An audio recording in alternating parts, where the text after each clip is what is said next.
ಎಲ್ಲ ಹೇಗಿದ್ದೀರಾ? ಎಲ್ರಿಗೂ ನಮಸ್ಕಾರ. ಇವತ್ತು ನಾವು ಭಗೀರಥ ಮಹರ್ಷಿಯ ಬಗ್ಗೆ ತಿಳ್ಕೊಳ್ಳೋಣ. ಗಂಗೆಯನ್ನು ಭೂಮಿಗೆ ತಂದವರಲ್ಲಿ ನಾವು ಮೊದಲಿಗರಾಗಿ ಅಂದರೆ ಗಂಗೆನ ಯಾರು ತರಿಸಿದ್ರು ಅಂತ ಯೋಚನೆ ಮಾಡಿದಾಗ ನೆನಪು ಬರೋದೇ ನಮಗೆ ಭಗೀರಥ ಮಹರ್ಷಿಗಳು. ಛಲ ಬಿಡದ ಮಹರ್ಷಿ ಭಗೀರಥರು ಅವ್ರು ಹೇಗೆ ಗಂಗೆಯನ್ನು ಭೂಮಿಗೆ ತಂದರು ಅನ್ನೋದನ್ನು ನಾವೀಗ ತಿಳ್ಕೊಳ್ತಾ ಹೋಗೋಣ.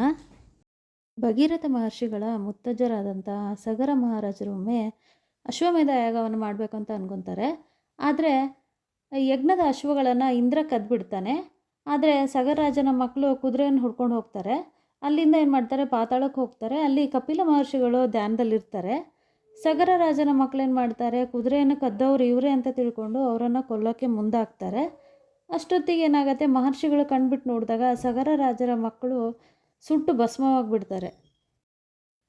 ಸಗರ ಮಹರ್ಷಿಗಳ ಮೊಮ್ಮಗನಾದ ಅಂಶು ಅವ್ರನ್ನೆಲ್ಲ ಹುಡ್ಕೊಂಡು ಬರ್ತಾರೆ. ಮಹರ್ಷಿಗಳ ಬಳಿ ಬಂದಾಗ ನಡೆದ ಕಥೆ ಎಲ್ಲ ಹೇಳ್ತಾರೆ. ಆವಾಗ ಅವ್ರಿಗೆ ಸದ್ಗತಿ ಕೊಡಬೇಕಂತ ಕೇಳಿಕೊಂಡಾಗ ಭೂಲೋಕಕ್ಕೆ ಗಂಗೆಯನ್ನು ತರಿಸ್ಬಿಟ್ಟು ಆ ಗಂಗೆಯಲ್ಲಿ ಇವರ ಬೂದಿಗಳೆಲ್ಲ ಹರ್ಕೊಂಡು ಹೋದರೆ ಅವರಿಗೆ ಸದ್ಗತಿ ದೊರೆಯುತ್ತೆ ಅಂತ ಹೇಳ್ತಾರೆ. ಗಂಗೆಯನ್ನು ಭೂಮಿಗೆ ತರೋದು ಹೇಗಂತ ಅನ್ನೋದೇ ಅಂಶುಮಂತನಿಗೆ ತುಂಬ ದೊಡ್ಡ ಸಮಸ್ಯೆ ಆಗಿಬಿಡುತ್ತೆ. ಮುಂದೆ ಆತನ ಮಗ ದಿಲೀಪ ಕೂಡ ಯೋಚಿಸ್ತಾನೆ ಜೀವನ ಕಳೆದು ಬಿಡ್ತಾನೆ. ದಿಲೀಪನ ಮೊಮ್ಮಗನಿಂದ ಈ ಕಾರ್ಯ ಆಗತ್ತೆ ಅಂಥೇಳಿ ಋಷಿಮುನಿಗಳು ಮುಂಚೆನೇ ಹೇಳಿರ್ತಾರೆ. ಹಾಗಾಗಿ ದಿಲೀಪನ 2 ವಿಧವಾ ಪತ್ನಿಯರ ಸಂಭೋಗದಿಂದ ಮಕ್ಕಳಾಗುವ ವರವನ್ನು ಕೂಡ ವಿಷ್ಣು ಪರಮಾತ್ಮರು ನೀಡಿರ್ತಾರೆ. ಅಂತೆ ವಿಧವಾ ಪತ್ನಿಯರ ಸಲಿಂಗ ಸಂಭೋಗದಿಂದ ಏನು ಮಾಡ್ತಾರೆ, ಅದರಲ್ಲಿ ಒಬ್ಬಾಕೆ ಏನು ಮಾಡ್ತಾಳೆ, ಗರ್ಭಿಣಿ ಆಗ್ತಾಳೆ. ಭಗೀರಥನಿಗೆ ಜನ್ಮ ಕೂಡ ಆಕೆ ನೀಡ್ತಾಳೆ. ಆತ ಮುಂದೆ ಭಗೀರಥ ಮಹರ್ಷಿಯಾಗಿ ಬೆಳೀತಾರೆ. ಮುಖದಲ್ಲಿ ವಿಷ್ಣುವಿನ ಕಾಂತಿ, ಮಹಾನ್ ಗಟ್ಟಿಗ, ಸ್ತ್ರೀಯರಂತೆ ಕರುಣಾಮಯಿಯಾದಂಥ ಗುಣಗಳನ್ನು ಕೂಡ ಹೊಂದಿರ್ತಾರೆ. ತಮ್ಮ ಕಾರ್ಯವನ್ನು, ತಮ್ಮ ಕರ್ಮವನ್ನೆಲ್ಲ ತಿಳ್ಕೊಂಡ್ಬಿಟ್ಟು ತಮ್ಮ ಗುರುವಲ್ಲಿ ಪ್ರಾರ್ಥನೆ ಕೂಡ ಮಾಡ್ತಾರೆ. ಉತ್ತರ ಕೂಡ ಅವರಿಗೆ ದೊರೆಯುತ್ತೆ. ಸರ್ವವನ್ನು ತ್ಯಾಗ ಮಾಡಿ ತನ್ನ ರಾಜ್ಯ, ಅರಮನೆ ಎಲ್ಲ ಆಸೆಗಳನ್ನು ಸಹ ಬಿಟ್ಟು ಏನು ಮಾಡ್ತಾರೆ, ಭೂಮಂಡಲವನ್ನು ಅರಿಯೋಕ್ಕೆ ಪ್ರಾರಂಭ ಮಾಡ್ತಾರೆ. ತಮ್ಮ ಗುರುಗಳ ಬಳಿ ಬಂದಾಗ ಲೋಕ ಸಂಚಾರಕ್ಕೆ ಕೂಡ ಗುರು ಶಿಷ್ಯರು ಹೊರಡ್ತಾರೆ. ಪೂರ್ವಜರ ಸಾವನ್ನು ತಿಳಿದು ಅದಕ್ಕೆ ಗಂಗೆ ಹರಿದಾಗ ಮಾತ್ರ ಅವರಿಗೆ ಮುಕ್ತಿ ಸಿಗುತ್ತೆ ಅನ್ನೋ ವಿಷಯನ ತಿಳ್ಕೊಂಡು ಏನು ಮಾಡ್ತಾರೆ, ಗಂಗೆಯಲ್ಲಿ ಪ್ರಾರ್ಥನೆಯನ್ನು ಸಲ್ಲಿಸೋಕ್ಕೋಸ್ಕರ ಗಾಢವಾದ ತಪಸ್ಸಿಗೆ ಕೂರ್ತಾರೆ. ಆ ತಪಸ್ಸಿಗೆ ಮೆಚ್ಚಿ ಗಂಗಾ ಮಾತೆ ಪ್ರತ್ಯಕ್ಷಳಾಗಿ ವರ ಕೊಡುವುದಾಗಿ ಕೇಳ್ತಾಳೆ.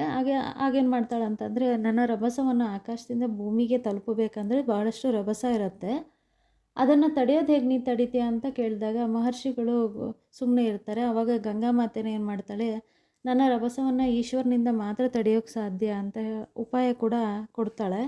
ಆಗ ಭಗೀರಥ ಮಹರ್ಷಿಗಳು ಏನು ಮಾಡ್ತಾರೆ, ಈಶ್ವರ ಅಂದರೆ ಶಿವನನ್ನು ಕುರಿತು ಧ್ಯಾನ ಮಾಡೋಕ್ಕೆ ಪ್ರಾರಂಭಿಸ್ತಾರೆ. ಆವಾಗ ಈಶ್ವರ ಕೂಡ ಏನು ಮಾಡ್ತಾರೆ, ಪ್ರತ್ಯಕ್ಷ ಕೂಡ ಆಗ್ತಾರೆ. ಗಂಗೆಯ ರಭಸವನ್ನು ಪರಮಾತ್ಮನಾದ ಶಿವನಾದ ನೀನು ಮಾತ್ರ ತಡೆಯೋಕ್ಕೆ ಸಾಧ್ಯ, ಹಾಗಾಗಿ ನೀನೇ ಇದರೆಗೆ ಗಂಗೆಯ ಪ್ರವಾಹವನ್ನು ನಿಧಾನವಾಗಿ ಭೂಮಿಗೆ ತಲುಪಿಸ್ಬೇಕು ಅಂತ ಕೇಳ್ಕೊಂಡಾಗ ಶಿವ ಏನು ಮಾಡ್ತಾನೆ, ತನ್ನ ಜಟೆಯ ಭಾಗದಿಂದ ಭೂಮಿಗೆ ನಿಧಾನವಾಗಿ ಹರಿಯಲು ಬಿಡುತ್ತಾನೆ. ಮುಂದೆ ಸಗರ ಮಹಾರಾಜನ ಮಕ್ಕಳ ಬೂದಿಯ ಮೇಲೆ ಕೂಡ ಹರಿದು ಅವರಿಗೆ ಸದ್ಗತಿ ಕೂಡ ನೀಡ್ತಾರೆ. ಹಾಗೆ ಗಂಗೆಯಲ್ಲಿ ಸ್ನಾನ ಮಾಡಿದ ಪ್ರತಿಯೊಬ್ಬರ ಪಾಪ ಕೂಡ ಕಳೆಯುತ್ತೆ ಅನ್ನೋ ನಂಬಿಕೆ ಕೂಡ ನಮ್ಮಲ್ಲಿ ಈಗಲೂ ಕೂಡ ಇದೆ. ಹಾಗಾಗಿ ಇಂದಿಗೂ ಕೂಡ ಭಗೀರಥ ಜಯಂತಿಯು ನಮ್ಮಲ್ಲಿ ಆಚರಣೆಯಲ್ಲಿದ್ದು ಬಹಳಷ್ಟು ಸಂಭ್ರಮದಿಂದ ಆಚರಿಸೋದನ್ನು ನಾವು ನೋಡ್ತಾ ಇದ್ದೀವಿ. ಈ ನನ್ನ ವಿಡಿಯೋ ಇಷ್ಟ ಆದರೆ ಲೈಕ್ ಮಾಡಿ, ಶೇರ್ ಮಾಡಿ, ಸಬ್ಸ್ಕ್ರೈಬ್ ಮಾಡಿ. ಎಲ್ರಿಗೂ ಮತ್ತೊಮ್ಮೆ ಧನ್ಯವಾದಗಳು.